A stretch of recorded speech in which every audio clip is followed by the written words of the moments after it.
అది జనవరి 11, 1966. ఇండియాలో ఉన్న ప్రజలు ఎవరి పనుల్లో వాళ్ళు ఉన్నారు. ఇంతలో ఒక పెద్ద న్యూస్ బయటికి వచ్చింది. అదేంటంటే లాల్ బహదూర్ శాస్త్రి గారు చనిపోయారు అని. ఆయన మన దేశానికి సెకండ్ ప్రైమ్ మినిస్టర్. 1965లో ఇండియా పాకిస్తాన్ మధ్య యుద్ధం జరిగేటప్పుడు ఆయనే ప్రధానమంత్రిగా ఉన్నారు. ఆ యుద్ధంలో పాకిస్తాన్ ని మట్టి కరిపించిన యోధుడు ఆయన. అలాంటి లాల్ బహదూర్ శాస్త్రి గారు రష్యాలోని తాష్కెంత్ నగరంలో అనుమానాస్పదంగా చనిపోయారు. టీవీలలో, పేపర్లలో అందరూ ఏం చెప్పారు?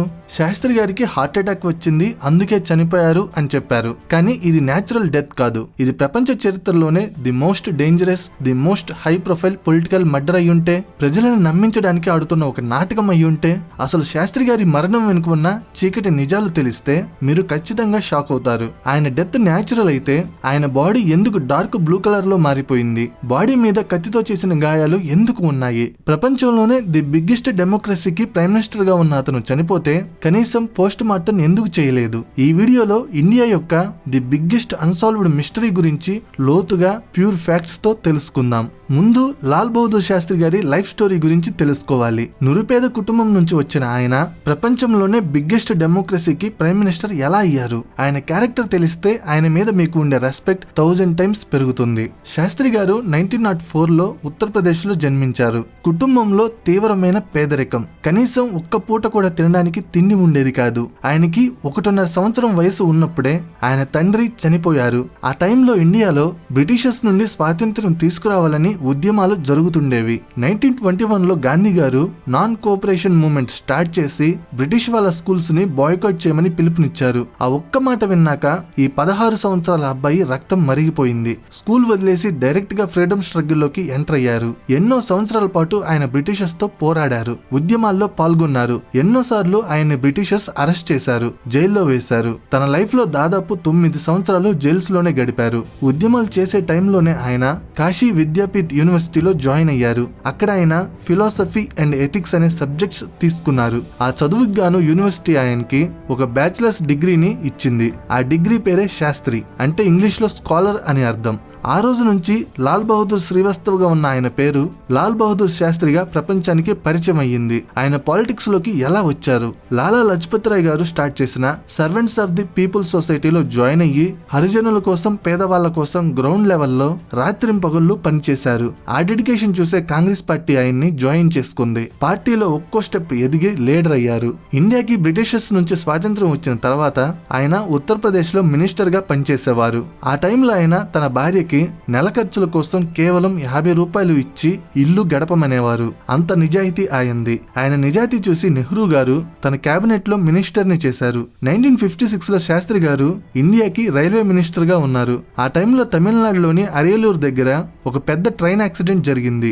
144 మంది చనిపోయారు. సాధారణంగా ఇలాంటి యాక్సిడెంట్స్ జరిగితే పొలిటీషియన్స్ ఏం చేస్తారు?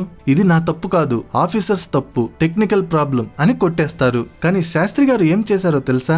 నా డిపార్ట్మెంట్ లో యాక్సిడెంట్ జరిగింది కాబట్టి దానికి నేనే నైతిక బాధ్యత వహిస్తాను అని వెంటనే తన మినిస్టర్ పదవికి రాజీనామా చేసేశారు. ఇది ఆయన ఇంటెగ్రిటీకి ది బెస్ట్ ఎగ్జాంపుల్. 1964లో నెహ్రూ గారు చనిపోయాక ఇండియాకి నెక్స్ట్ ప్రైమ్ మినిస్టర్ ఎవరు అనే పెద్ద క్వశ్చన్ మార్క్ వచ్చింది. కాంగ్రెస్ లో మొరార్జీ దేశాయ్ లాంటి పెద్ద లీడర్స్ ఉన్నారు, కె కామరాజ్ లాంటి సీనియర్ లీడర్స్ కూడా ఉన్నారు. కానీ అందరూ కలిసి శాస్త్రి గారిని పీఎం గా సెలెక్ట్ చేశారు. ఎందుకంటే ఆయన దగ్గర ఈగో లేదు, ఫ్యాక్షన్ పాలిటిక్స్ లేవు. ఆయన అందరికీ సర్వసమ్మతమైన లీడర్. అందుకే ఆయన్ని ఇండియాకి పీఎం గా సెలెక్ట్ చేశారు. నెహ్రూ గారి తర్వాత ఆయనే దేశానికి సెకండ్ ప్రైమ్ మినిస్టర్. కానీ ఆయన పీఎం అయిన వెంటనే 1965లో తీవ్రమైన కరువు వచ్చింది. ప్రజలకి తినడానికి తిండి సరిగా లేదు. అదే టైంలో పాకిస్తాన్ ఇండియా మీద యుద్ధానికి వచ్చింది. ఇండియా కూడా ధీటుగా పాకిస్తాన్ తో యుద్ధం చేయడం మొదలు పెట్టింది. ఇంతలో అమెరికా వచ్చి యుద్ధం ఆపేయమని ఇండియాని అడిగింది. ఆపకపోతే ఇండియాకి గోధుమలు ఇవ్వడం ఆపేస్తామని బెదిరించింది. ఆ టైంలో ఇండియాలో సరిపడా గోధుమల కల్టివేషన్ ఉండేది కాదు.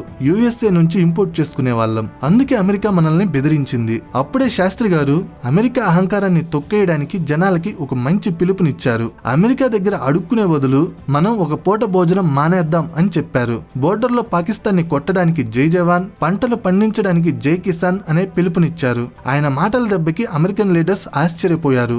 ఇండియాని ఒక వీక్ దేశం అని అనుకున్న ప్రపంచానికి ఇండియన్ ఆర్మీ స్టామినా ఏంటో చూపించారు. 1965 యుద్ధంలో పాకిస్తాన్ ఇండియా మీద దాడి చేసింది. అప్పటికి ఇండియా దగ్గర పెద్ద పెద్ద ఆయుధాలు లేవు. కానీ శాస్త్రి గారు జై జవాన్ జై కిసాన్ అనే స్లోగన్ ఇచ్చి ఆర్మీకి ఫుల్ ఫ్రీడమ్ ఇచ్చారు. ఇండియన్ ఆర్మీ పాకిస్తాన్ లోపలికి దూసుకు వెళ్లి పాకిస్తాన్ లోని లాహోర్ వరకు వెళ్లిపోయింది. పాకిస్తాన్ పూర్తిగా ఓడిపోయే స్థాయికి వచ్చింది. ఇది చూసిన అమెరికా మరియు యునైటెడ్ నేషన్స్ ఇండియా మీద తీవ్రమైన ప్రెషర్ పెట్టాయి. యుద్ధం ఆపేయాలి అని బెదిరించాయి. అప్పుడు సోవియట్ యూనియన్ మధ్యవర్తిత్వం చేయడానికి ముందుకొచ్చింది. శాంతి ఒప్పందం మీద సైన్ చేయడానికి సోవియట్ యూనియన్ లోని తాష్కెంత్ అనే ప్రాంతానికి శాస్త్రి గారిని పాకిస్తాన్ ప్రెసిడెంట్ అయూబ్ ఖాన్ ని పిలిచారు. ఇప్పుడు తాష్కెంత్ నగరం ఉజ్బెకిస్తాన్ లో ఉంది. జనవరి 10, 1966 తాష్కెంత్ లో ఒప్పందం మీద సైన్ చేశారు. ఈ ఒప్పందం ప్రకారం ఇండియా యుద్ధంలో గెలుచుకున్న హాజీపీర్ పాస్ లాంటి ది మోస్ట్ స్ట్రాటజిక్ ప్రాంతాలని తిరిగి పాకిస్తాన్ కి ఇచ్చేయాలి. ఇది శాస్త్రి గారికి ఇష్టం లేదు. కానీ ఇంటర్నేషనల్ ప్రెషర్ వల్ల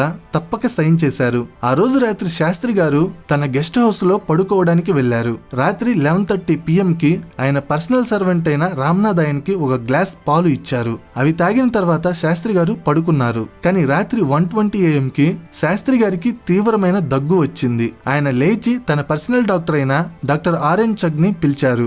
డాక్టర్ వచ్చి చూసేసరికి శాస్త్రి గారు తన గుండె మీద చేయి పెట్టుకుని ఉన్నారు. వెంటనే రష్యన్ డాక్టర్స్ ని పిలిపించారు. సిపిఆర్ చేశారు, ఇంజెక్షన్స్ ఇచ్చారు. కానీ 1:32 AM కి శాస్త్రి గారు చనిపోయారు. ఇక్కడి వరకు ఇది ఒక నార్మల్ హార్ట్ అటాక్ లాగే అనిపిస్తుంది. కానీ ఇక్కడే అసలు మిస్టరీస్ స్టార్ట్ అవుతున్నాయి. Mystery number 1, the blue body and strange cuts. జనవరి 11న శాస్త్రి గారి డెడ్ బాడీని స్పెషల్ ఫ్లైట్ లో ఢిల్లీకి తీసుకుని వచ్చారు.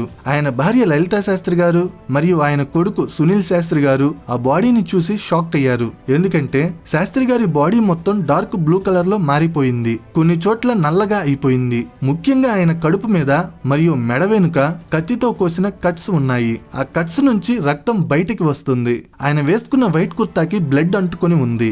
ఇదంతా చూసిన వాళ్ళకి ఒక డౌట్ వచ్చింది. హార్ట్ అటాక్ వస్తే బాడీ బ్లూగా ఎందుకు అవుతుంది, బ్లడ్ ఎందుకు వస్తుంది అని. మెడికల్ సైన్స్ ప్రకారం హార్ట్ అటాక్ తో చనిపోయిన వారి బాడీ బ్లూగా మారదు. కేవలం విషం ఇస్తేనే బాడీ అలా బ్లూ లేదా బ్లాక్ కలర్ లోకి మారుతుంది. మరి ఆ కట్స్ ఎందుకు ఉన్నాయి? ఎవరైనా బలవంతంగా ఆయన బాడీలోకి పాయిజన్ ఎక్కించడానికి ట్రై చేశారా?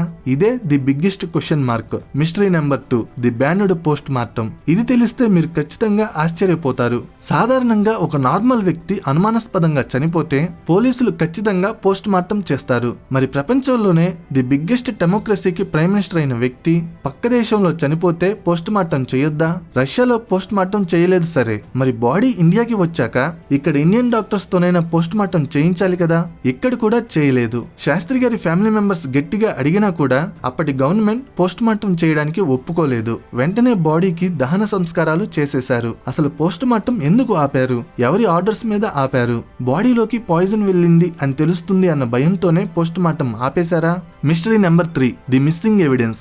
శాస్త్రి గారికి ఎప్పుడూ ఒక అలవాటు ఉండేది. ఆయన రోజు రాత్రి పడుకోబోయే ముందు తన పర్సనల్ డైరీలో ఆ రోజు జరిగిన విషయాలు, తన థాట్స్ రాసుకునేవారు. అలాగే ఆయన ఎప్పుడు ఒక పర్సనల్ వాటర్ బాటిల్ నుంచి వాటర్ తాగేవారు. కానీ ఆయన చనిపోయిన తర్వాత ఆయన వేసుకున్న బట్టలు, గ్లాసులు అన్ని ఇండియాకి పంపించారు. కానీ ఆ పర్సనల్ డైరీ మరియు ఆయన వాటర్ తాగే పర్సనల్ వాటర్ బాటిల్ మాత్రం పంపించలేదు. అవి ఎక్కడికి వెళ్లిపోయాయి? ఆ వాటర్ బాటిల్లో ఎవరైనా పాయిజన్ కలిపారా? ఆ డైరీలో శాస్త్రి గారు ఎవరి గురించైనా నిజాలు రాశారా? ఎవరో గాని మోస్ట్ ఇంపార్టెంట్ ఎవిడెన్స్ ని మాయం చేశారు. Mystery number 4, security lapses. Shastri గారు ఉన్న గెస్ట్ హౌస్ లో ఆయనకు ఉన్న రూమ్ లో కనీసం కాల్ బెల్ లేదు, టెలిఫోన్ లేదు. ప్రైమ్ మినిస్టర్ పడుకునే రూమ్ లో కనీసం ఎమర్జెన్సీకి పిలవడానికి బజ్జర్ ఎందుకు పెట్టలేదు? ఆయనకి దగ్గు వచ్చినప్పుడు ఆయనే లేచి డోర్ వరకు నడుచుకుంటూ వెళ్లి డాక్టర్ ని పిలవాల్సి వచ్చింది. ఇది సరిపోనట్టు ఆ రోజు రాత్రి శాస్త్రి గారికి ఫుడ్ వండి పెట్టింది ఆయన పర్సనల్ కుక్ రామ్నాథ్ కాదు, జన్ మొహమ్మద్ అనే ఒక రష్యన్ లోకల్ కుక్. అతను ఎవరు? అతని బ్యాక్గ్రౌండ్ ఏంటి? అసలు పిఎం కి ఫుడ్ ఇస్తుంటే సెక్యూరిటీ ప్రోటోకాల్స్ ఎందుకు ఫాలో అవ్వలేదు? శాస్త్రి గారి డెత్ చూస్తుంటే ఇది పక్కాగా ప్లాన్ చేసి ఎవిడెన్స్ లేకుండా చేసిన ఒక పెద్ద అసాసినేషన్ లాగా కనిపిస్తుంది. కానీ ఇది కేవలం ట్రైలర్ మాత్రమే. అసలు శాస్త్రి గారిని ఎవరు చంపారు? American intelligence agency CIA చంపిందా? లేదా రష్యన్ ఇంటెలిజెన్స్ ఏజెన్సీ KGB చంపిందా? లేదా మన ఇండియాలోనే ఉన్న పొలిటికల్ లీడర్సా? ఆయన చనిపోయిన తర్వాత నిజాలు చెప్తారు అనుకున్న ఇద్దరు మెయిన్ సాక్షులు రోడ్ యాక్సిడెంట్స్ లో ఎలా చనిపోయారు. అవన్నీ తెలుసుకునే ముందు ఒక చిన్న విషయం. ప్రస్తుతం ఇరాన్, ఇజ్రాయెల్, యుఎస్ఏ యుద్ధం వల్ల స్టాక్ మార్కెట్ డౌన్ లో ఉంది. ఇలా డౌన్ లో ఉన్నప్పుడు స్టాక్ మార్కెట్ లో ఇన్వెస్ట్ చేస్తే ఫ్యూచర్ లో మంచి లాభాలు వస్తాయి. ఒకప్పుడు కరోనా టైంలో ఇన్వెస్ట్ చేసిన వాళ్ళకి ఇప్పుడు మంచి లాభాలు వచ్చాయి. సో ఇప్పుడు ఇన్వెస్ట్ చేసిన వాళ్ళకి ఫ్యూచర్ లో మంచి లాభాలు వస్తాయి. స్టాక్ మార్కెట్ లో ఇన్వెస్ట్ చేయాలంటే ఒక డీమ్యాట్ అకౌంట్ కావాలి. నేను కింద డిస్క్రిప్షన్ లో ఇచ్చిన లింక్ తో అయితే మీరు ఫ్రీగా ఏంజల్ 1 డీమ్యాట్ అకౌంట్ ఓపెన్ చేసుకోవచ్చు. మీరు ₹1 కూడా చెల్లించాల్సిన అవసరం లేదు. Just Aadhaar card, pan card, bank account ఉంటే చాలు అకౌంట్ ఓపెన్ అవుతుంది. ఎలా ఇన్వెస్ట్ చేయాలని దాని గురించి ఆల్రెడీ వీడియోస్ చేశాను, వాటిని ఫాలో అవ్వండి. ఇక మెయిన్ టాపిక్ లోకి వెళ్తే mystery number 5, witness elimination. Shastri గారు చనిపోయిన 11 సంవత్సరాల తర్వాత అంటే 1977 లో అప్పటి ప్రభుత్వం ఈ డెత్ మీద ఎంక్వైరీ చేయడానికి రాజనారాయణ్ కమిటీని ఏర్పాటు చేసింది. ఈ కమిటీ ముందు నిజాలు చెప్పడానికి 2 మెయిన్ సాక్షులు ఉన్నారు. ఒకరు శాస్త్రి గారి పర్సనల్ డాక్టర్ ఆర్ఎన్ చగ్, ఇంకొకరు ఆయన పర్సనల్ సర్వెంట్ రామ్నాథ్. కానీ ఇక్కడే ది మోస్ట్ టెరిఫైయింగ్ ట్విస్ట్ జరిగింది. డాక్టర్ చగ్ తన ఫ్యామిలీతో కలిసి ఢిల్లీకి కారులో వస్తుంటే సడన్ గా ఒక ట్రక్ వచ్చి గట్టిగా ఢీ కొట్టింది. ఆ యాక్సిడెంట్ లో డాక్టర్ చగ్ మరియు ఆయన ఫ్యామిలీ మెంబర్స్ చనిపోయారు. ఇక్కడ రెండవ విట్నెస్ అయిన సర్వెంట్ రామ్నాథ్ ఎంక్వైరీ కమిటీ దగ్గరికి వెళ్లే ముందు శాస్త్రి గారి భార్య లలిత గారిని కలిశాడు. అమ్మా, ఎన్నో సంవత్సరాలుగా నాలో దాచుకున్న భారం ఇది, ఈ రోజు అంతా చెప్పేస్తాను అని చెప్పి బయటికి వచ్చాడు. అలా బయటికి వచ్చాడో లేదో ఒక బస్ వచ్చి ఆయన్ని ఢీ కొట్టింది. ఆ యాక్సిడెంట్ లో ఆయన 2 కాళ్ళు పోయాయి. ప్రాణం దక్కింది కానీ ఆయన జ్ఞాపక శక్తి పోయింది. ఇద్దరూ మెయిన్ సాక్షులు. కమిటీ ముందుకు వచ్చే టైంకి సేమ్ టు సేమ్ యాక్సిడెంట్స్ లో ఈ కథ నుంచి ఎలిమినేట్ అయిపోయారు. ఇది కోఇన్సిడెన్స్ అనుకుంటున్నారా? కాదు, ఇది పక్కగా స్కెచ్ వేసి చేసిన murders. Mystery number 6, the vanished report. Witnesses లేకపోయినా సరే ఆ రాజనారాయణ్ కమిటీ ఒక రిపోర్ట్ ని తయారు చేసి పార్లమెంట్ లో పెట్టింది. కానీ ఆశ్చర్యకరమైన విషయం ఏంటంటే ప్రపంచంలోనే ది బిగ్గెస్ట్ డెమోక్రసీ అయిన మన ఇండియన్ పార్లమెంట్ లైబ్రరీ నుంచి ఆ రిపోర్ట్ పూర్తిగా మాయమైపోయింది. ఆర్టీఐ, రైట్ టు ఇన్ఫర్మేషన్ కింద ఈ రిపోర్ట్ గురించి అడిగితే ఈ డాక్యుమెంట్ బయటికి వస్తే ఫారిన్ కంట్రీస్ తో మనకి ఉన్న రిలేషన్స్ పాడవుతాయి అని ప్రభుత్వం ఆ డాక్యుమెంట్ ని సీక్రెట్ గానే ఉంచేసింది. అసలు ఆ రిపోర్ట్ లో ఎవరి పేర్లు ఉన్నాయి? లాల్ బహదూర్ శాస్త్రి డెత్ కి కారకులు ఎవరు? Mystery number 7, CAA connection and nuclear threat. అసలు శాస్త్రి గారిని చంపేయాల్సిన అవసరం ఎవరికి ఉంది? ప్రపంచ ఇంటెలిజెన్స్ ఎక్స్పర్ట్స్ అంచనాల ప్రకారం దీని వెనుక అమెరికన్ ఇంటెలిజెన్స్ ఏజెన్సీ అయిన సిఏఏ హస్తం ఉంది. అసలు అమెరికాకి శాస్త్రి గారితో ఏంటి ప్రాబ్లం? 1965 యుద్ధం తర్వాత ఇండియా ఒక పెద్ద పవర్ గా ఎదుగుతుంది. దానికి తోడు శాస్త్రి గారు సీక్రెట్ గా మన దేశం యొక్క ఫాదర్ ఆఫ్ న్యూక్లియర్ ప్రోగ్రామ్ అయిన డాక్టర్ హోమీజే బాబాతో కలిసి ఇండియాలో న్యూక్లియర్ బాంబ్ తయారు చేయడానికి గ్రీన్ సిగ్నల్ ఇచ్చారు. ఇది అమెరికాకి అస్సలు నచ్చలేదు.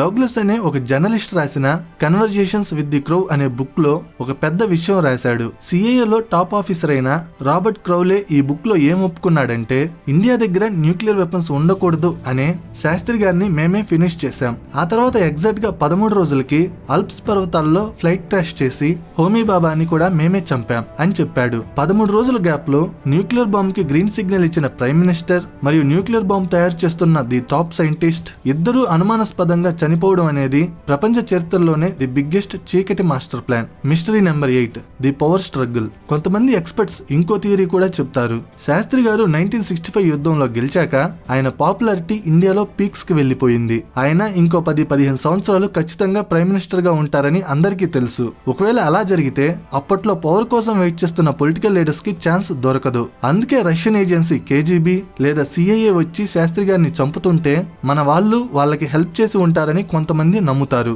కన్క్లూజన్ ఏంటంటే 1965 యుద్ధంలో పాకిస్తాన్ ని వణికించి దేశానికి జై జవాన్ జై కిసాన్ అనే ధైర్యాన్ని ఇచ్చిన ఒక గొప్ప నాయకుడిని ప్రపంచ దేశాలు కలిసి చంపేశాయి. ఆ కట్స్, ఆ blue body, missing water bottle, సాక్షుల మరణాలు ఇవన్నీ ప్రూఫ్లు ఉన్నా కూడా ప్రపంచంలో ఎవరి మీద కేసు లేదు, ఎవరికీ శిక్ష పడలేదు. ఆయన చనిపోయి 50 సంవత్సరాలు దాటినా ఇప్పటికీ ఆయన డెత్ ది బిగ్గెస్ట్ అన్సాల్వ్డ్ మిస్టరీగానే మిగిలిపోయింది. మీకు ఏమనిపిస్తుంది? శాస్త్రి గారిని నిజంగానే అమెరికా సిఐఏ చంపేసిందా లేదా మన ఇండియన్ పాలిటిషియన్సే పవర్ కోసం ఈ పని చేశారా? కామెంట్ సెక్షన్ లో చెప్పండి. ఒక చిన్న విషయం, ప్రస్తుతం ఇరాన్, ఇజ్రాయెల్, యుఎస్ఏ యుద్ధం వల్ల స్టాక్ మార్కెట్ డౌన్ లో ఉంది. ఇలా డౌన్ లో ఉన్నప్పుడు స్టాక్ మార్కెట్ లో ఇన్వెస్ట్ చేస్తే ఫ్యూచర్ లో మంచి లాభాలు వస్తాయి. ఒకప్పుడు కరోనా టైంలో ఇన్వెస్ట్ చేసిన వాళ్ళకి ఇప్పుడు మంచి లాభాలు వచ్చాయి. సో ఇప్పుడు ఇన్వెస్ట్ చేసిన వాళ్ళకి ఫ్యూచర్ లో మంచి లాభాలు వస్తాయి. స్టాక్ మార్కెట్ లో ఇన్వెస్ట్ చేయాలంటే ఒక డీమ్యాట్ అకౌంట్ కావాలి. నేను కింద డిస్క్రిప్షన్ లో ఇచ్చిన లింక్ తో అయితే మీరు ఫ్రీగా Angel one demat account open చేసుకోవచ్చు. మీరు ₹1 కూడా చెల్లించాల్సిన అవసరం లేదు. Just Aadhaar card, pan card, bank account ఉంటే చాలు అకౌంట్ ఓపెన్ అవుతుంది. ఎలా ఇన్వెస్ట్ చేయాలని దాని గురించి ఆల్రెడీ వీడియోస్ చేశాను, వాటిని ఫాలో అవ్వండి. నా ఎక్స్ప్లెనేషన్ నచ్చితే వీడియోని లైక్ చేసి షేర్ చేయండి. ఇలాంటి ఇంట్రెస్టింగ్ వీడియోస్ కోసం ఛానల్ ని సబ్స్క్రైబ్ చేయండి. వీడియో పెట్టగానే నోటిఫికేషన్ రావాలంటే సబ్స్క్రైబ్ చేయగానే పక్కనే ఒక బెల్ ఐకాన్ కనబడుతుంది, దాని మీద క్లిక్ చేయండి. Thank you.